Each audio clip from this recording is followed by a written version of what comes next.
ರೇಣುಕಾಸ್ವಾಮಿ ಕೊಲೆ ಪ್ರಕರಣದಲ್ಲಿ ದರ್ಶನ್ ಈಗಾಗಲೇ ಜೈಲು ಪಾಲಾಗಿದ್ದಾರೆ. ಪರಪ್ಪನ ಅಗ್ರಹಾರದಲ್ಲಿರುವಂತಹ ದರ್ಶನ್ ಅವರನ್ನು ನೋಡೋದಕ್ಕೆ ಈಗಾಗಲೇ ಅವರ ಅಭಿಮಾನಿ ಬಳಗ ಅತೀ ದೊಡ್ಡ ಮಟ್ಟದಲ್ಲಿ ಅಲ್ಲಿಗೆ ಆಗಮಿಸ್ತಾ ಇದೆ.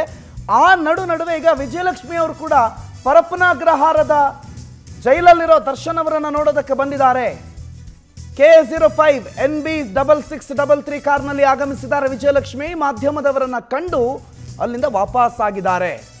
ಪತಿ ದರ್ಶನನ್ನ ಭೇಟಿಯಾಗೋದಕ್ಕೆ ಅಂತ ಬಂದಂತ ವಿಜಯಲಕ್ಷ್ಮಿ ಮಾಧ್ಯಮಗಳನ್ನು ನೋಡಿ ಅಲ್ಲಿಂದ ಭೇಟಿ ಆಗದೆ ವಾಪಸ್ ತೆರಳಿದ್ದಾರೆ. ಮಾಧ್ಯಮಗಳನ್ನು ನೋಡಿನೇ ವಾಪಸ್ ತೆರಳಿದ್ರು ಗೊತ್ತಿಲ್ಲ, ಬಟ್ ಬಂದಿದ್ರು ವಾಪಸ್ ಹೋದ್ರು. ಯಾಕೆ ಏನೂ ಗೊತ್ತಿಲ್ಲ. ಈ ಕಾರ್ನಲ್ಲೇ ಬಂದಿದ್ದು, ಬ್ಲ್ಯಾಕ್ ಕಲರ್ ವಾಹನ ಇದು. ಈ ವಾಹನದಲ್ಲಿ ಆಗಮಿಸಿದ್ದಂಥ ವಿಜಯಲಕ್ಷ್ಮಿ ನಟ ದರ್ಶನ್ ಅವರನ್ನ ಭೇಟಿ ಮಾಡೋದಕ್ಕೆ ಅಂತಲೇ ಬಂದಿರ್ತಾರೆ. ಪರಪ್ಪನಗ್ರಹಾರಕ್ಕೆ ವಿಜಯಲಕ್ಷ್ಮಿ ಬರ್ತಾರೆ ಅಂತಂದ್ರೆ ಅದಕ್ಕೆ ಮತ್ತೇನು ಕಾರಣ? ಸುಮ್ಮನೆ ನೋಡ್ಕೊಂಡು ಹೋಗ್ತೀವಿ, ಹೊರಗಡೆ ಹೆಂಗಿದೆ, ನೋ ಚಾನ್ಸ್. ಅಲ್ಲಿವರೆಗೆ ಬಂದು ವಾಪಸ್ ಸುಮ್ಮನೆ ಹೋಗ್ಬಿಟ್ಟಿದ್ದಾರೆ ಅಂತಂದರೆ ಸಮಥಿಂಗ್ ಇಸ್ ರಾಂಗ್. ಯಾಕೆ ವಾಪಸ್ ಹೋದ್ರು? ಮಾಧ್ಯಮಗಳನ್ನು ನೋಡಿ ವಾಪಸ್ ಹೋದ್ರಾ, ಅಥವಾ ಬೇರೆ ಏನಾದರೂ ನೋಡಿ ವಾಪಸ್ ಹೋದ್ರಾ? ಅವ್ರಿಗೆ ಆಗದೇ ಇರೋರು ಯಾರಾದರೂ ಇದ್ರಾ? ಪವಿತ್ರಗೌಡನ ಕಡೆಯವ್ರು ಯಾರಾದರೂ ಅಲ್ಲಿದ್ರಾ? ಗೊತ್ತಿಲ್ಲ. ಬಟ್ ಸದ್ಯಕ್ಕೆ ಅವ್ರ ಮಾಧ್ಯಮಗಳನ್ನು ನೋಡಿ, ಕ್ಯಾಮ್ರಾಗಳನ್ನು ನೋಡಿ ಅಲ್ಲಿಂದ ವಾಪಸ್ ಹೋದ್ರು ಅನ್ನೋದು ಪ್ರಾಥಮಿಕ ಮಾಹಿತಿ.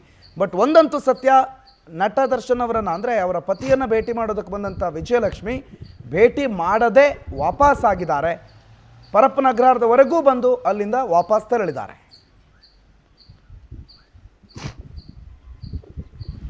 ದೃಶ್ಯ ನೋಡ್ತಾ ಇದ್ದೀರಲ್ಲ, ಇದೇ ಕಾರಲ್ಲಿ ಬಂದರು ನೋಡಿ. ಅವ್ರು ಬಂದಿದ್ದಂತೂ ದರ್ಶನ್ ಅವರನ್ನ ಭೇಟಿ ಮಾಡೋದಕ್ಕೇನೆ, ಅದರಲ್ಲಿ ಎರಡು ಅನುಮಾನ ಇಲ್ಲ. ಅವ್ರು ಅಲ್ಲಿವರೆಗೆ ಬಂದು ವಾಪಸ್ ಯಾಕೆ ಹೋದರು? ಮಾಧ್ಯಮಗಳನ್ನು ನೋಡಿನೇನಾ, ಅಥವಾ ಬೇರೆ ಏನಾದರೂ ಕಾರಣ ಇದೆಯಾ? ಅದಕ್ಕೆ ಸ್ವತಃ ವಿಜಯಲಕ್ಷ್ಮಿ ಮತ್ತು ಆ ಕಾರಲ್ಲಿ ಇರೋರು ಬಿಟ್ಟರೆ ಬೇರೆ ಯಾರಿಗೂ ಉತ್ತರ ಗೊತ್ತಿದ್ದಂಗಿಲ್ಲ. ಬೇರೆ ಏನಾದರೂ ರೀಸನ್ ಇರ್ಬೋದಾ? ಅಂಥ ಮೇಜರ್ ರೀಸನ್ಗಳು ಅವ್ರು ವಾಪಸ್ ಹೋಗೋದಕ್ಕೆ ಏನೂ ಕಾಣಿಸ್ತಾ ಇಲ್ಲ. ಇನ್ನೇನು ಜೈಲು ಒಳಗಡೆ ಹೋಗೋದಕ್ಕೆ ಏನಾದರೂ ಪಾಸೋ, ಪ್ರತಿನೋ, ಅವರ ID ಕಾರ್ಡೋ ಏನೋ ಬಿಟ್ಟು ಬಂದಿರಬಹುದಾ? ಅದಕ್ಕೋಸ್ಕರ ವಾಪಸ್ ಹೋಗಿರ್ಬಹುದಾ? ಅದ್ರ ಚಾನ್ಸಸ್ಗಳು ಭಾಳ ಕಡಿಮೆ.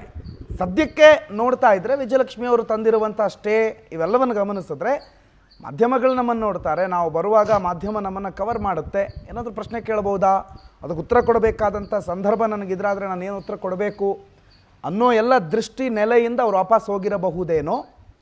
ಹೇಳಿಕೇಳಿದ ಅಂತೆಕಂತೆ, ಯಾಕಂದರೆ ಅವ್ರ ಮನಸ್ಸನ್ನು ನಾವು ಅರಿಯೋದಕ್ಕಾಗೋದಿಲ್ಲ. ವಾಪಸ್ ಹೋಗಿರೋದು ಕಣ್ಣಾರೆ ಕಂಡಿರೋ ಸತ್ಯ ಅಷ್ಟೇ. ಅದನ್ನು ನಿಮ್ಮ ಮುಂದೆ ಇಟ್ಟಿದ್ದೀವಿ. ವಾಪಸ್ ಹೋಗಿದ್ದಾರೆ. ಅಲ್ಲಿವರೆಗೂ ಬಂದು ಯಾಕೆ ಹೋದ್ರು ಗೊತ್ತಿಲ್ಲ, ಅವ್ರಿಗೆ ಗೊತ್ತು. ರಾಘವೇಂದ್ರ ಈ ಬಗ್ಗೆ ಹೆಚ್ಚಿನ ಮಾಹಿತಿ ಕೊಡ್ತಾರೆ. ಫೋನ್ ಸಂಪರ್ಕದಲ್ಲಿದ್ದಾರೆ. ರಾಘವೇಂದ್ರ, ಅಲ್ಲಿವರೆಗೆ ಬಂದರು ಅಂತಂದರೆ ದರ್ಶನ್ ಅವ್ರನ್ನ ನೋಡೋಕೆ ಬಂದಿರ್ತಾರೆ, ಆದರೆ ನೋಡದೆ ಹಾಗೆ ವಾಪಸ್ ಹೋಗಿದ್ದಾರೆ ಅಂತಂದರೆ ಏನು ಪ್ರಮುಖ ಕಾರಣ? ಮಾಧ್ಯಮ ಅನ್ನೋ ವಿಚಾರ ಒಂದು ಹೊರತುಪಡಿಸಿದ್ರೆ ಬೇರೆ ಏನಾದರೂ ಪ್ರಮುಖ ಕಾರಣಗಳಲ್ಲಿ ಕಾಣ್ತಾ ಇದೆಯಾ ಕಣ್ಣಿಗೆ ರಾಘವೇಂದ್ರ? ಈಗಾಗಲೇ ವಿಜಯಲಕ್ಷ್ಮಿ ಅವರು ವಾಪಸ್ ಹೋಗಿದ್ದಾರೆ ಅಂತ ಹೇಳಿ ಮಾತ್ರ ಮಾಹಿತಿ ಇರುವಂತದ್ದು. ಯಾಕಂದ್ರೆ ಜೈಲಿನ ಬಳಿ ದರ್ಶನ್ ಅವ್ರನ್ನ ಭೇಟಿ ಮಾಡೋದಕ್ಕೆ ಅಂತಾನೆ ವಿಜಯಲಕ್ಷ್ಮಿ ಅವರು ಇವತ್ತು ಬಂದಿರುವಂತದ್ದು. ಜೊತೆಗೆ ಮಾಧ್ಯಮದವ್ರು ನೋಡಿ ವಾಪಸ್ ಹೋದ್ರು ಅನ್ನೋದು ಒಂದು ರೀಸನ್ ಅನ್ಬೋದಾದ್ರೆ, ಮತ್ತೊಂದ್ ಕಡೆ ಎಲ್ಲೊಂದ್ ಕಡೆ ವಕೀಲರಾಗಿರ್ಬೋದು ಯಾರಾದ್ರೂ ಕೂಡ ಬರ್ಬೇಕಾಗಿತ್ತೇನೋ, ಅದಕ್ಕೆ ಅವ್ರು ಮತ್ತೆ ವಾಪಸ್ ಹೋಗಿದ್ದಾರೆ ಅನ್ನೋ ಒಂದು ಮಾಹಿತಿ ಕೂಡ ಸದ್ಯಕ್ಕೆ ಲಭ್ಯವಾಗಿರುವಂತದ್ದು. ಈಗಾಗಲೇ ಏನೋ ಜೈಲಿನ ಬಳಿ ಬಂದು ಸ್ವಲ್ಪ ಹೊತ್ತು ಕೂಡ ನಿಂತ್ಕೊಳ್ಳಿಲ್ಲ. ಮಾಧ್ಯಮದವರು ಕೂಡ ಅಲ್ಲೇ ಎಲ್ಲರೂ ಕೂಡ ಏನು ಇದ್ದಂತದ್ದು. ಆ ಸಂದರ್ಭದಲ್ಲಿ ಅವರ ಒಂದು ವೆಹಿಕಲ್ ನಂಬರ್ K056633 ಈ ಒಂದು ವೆಹಿಕಲ್ ವಿಜಯಲಕ್ಷ್ಮಿ ಅವ್ರದೇ ವೆಹಿಕಲ್ ಆಗಿರುವಂತದ್ದು. ಅವರು ಬಂದು ಮತ್ತೆ ವಾಪಸ್ ಹೋಗಿದ್ದಾರೆ. ಮತ್ತೆ ಯಾವುದೇ ಕ್ಷಣದಲ್ಲಾದ್ರೂ ಲಾಯರ್ ಆಗಿರ್ಬೋದು ಅಥವಾ ಯಾರಾದ್ರೂ ಜೊತೆಗಾರರು ಬರ್ಬೇಕು ಅವ್ರನ್ನ ಜೊತೆ ಮತ್ತೆ ಬರುವಂತ ಸಾಧ್ಯತೆ ಕೂಡ ಇರುವಂತದ್ದು ಪ್ರಡೋತ್. ಜೊತೆಗೆ ಈಗ ದರ್ಶನ್ ಅವರನ್ನ ಈಗಾಗಲೇ ಭೇಟಿ ಮಾಡೋದಕ್ಕೆ ಈಗ ಮೊದಲಿಗೆ ವಿಜಯಲಕ್ಷ್ಮಿ ಅವರು ಬಂದಿರೋದು. ಒಂದ್ ರೀತಿ ಇಲ್ಲಿನ ಒಂದು ಪರಿಸ್ಥಿತಿಯನ್ನ ನೋಡ್ತಿದ್ರೆ ಒಂದ್ ರೀತಿ ಇಲ್ಲಿನ ಅಭಿಮಾನಿಗಳಿಗೆ ಖುಷಿ ವಿಚಾರ ಅಂತಾನೆ ಹೇಳ್ಬೋದಾಗಿದೆ. ಸಾಕಷ್ಟು ಮಂದಿ ಅಭಿಮಾನಿಗಳು ಕೂಡ ಇಲ್ಲಿಗೆ ಬಂದು ಮತ್ತೆ ವಾಪಸ್ ಹೋಗ್ತಿದ್ದಾರೆ. ಯಾರನ್ನು ಕೂಡ ಒಳಗಡೆ ಅಲೋ ಮಾಡ್ತಿಲ್ಲ. ಈಗ ವಿಜಯಲಕ್ಷ್ಮಿ ಅವರು ಮತ್ತೆ ಬಂದು ದರ್ಶನ್ ಅವ್ರನ್ನ ಭೇಟಿ ಮಾಡ್ತಾರಾ ಅಥವಾ ಅವ್ರಿಗೆ ಬೇಲ್ ತರೋದಕ್ಕೆ ಈಗಾಗಲೇ ಪ್ರಯತ್ನ ಪಡ್ತಾ ಇದ್ದು ಅದಕ್ಕೆ ಸಂಬಂಧಪಟ್ಟ ಡಿಸ್ಕಸ್ ಅನ್ನ ಮಾಡ್ತಾರಾ ಅನ್ನೋದನ್ನ ನಾವು ಕಾದು ನೋಡ್ಬೇಕಾಗಿದೆ ಪ್ರಣೋದ್.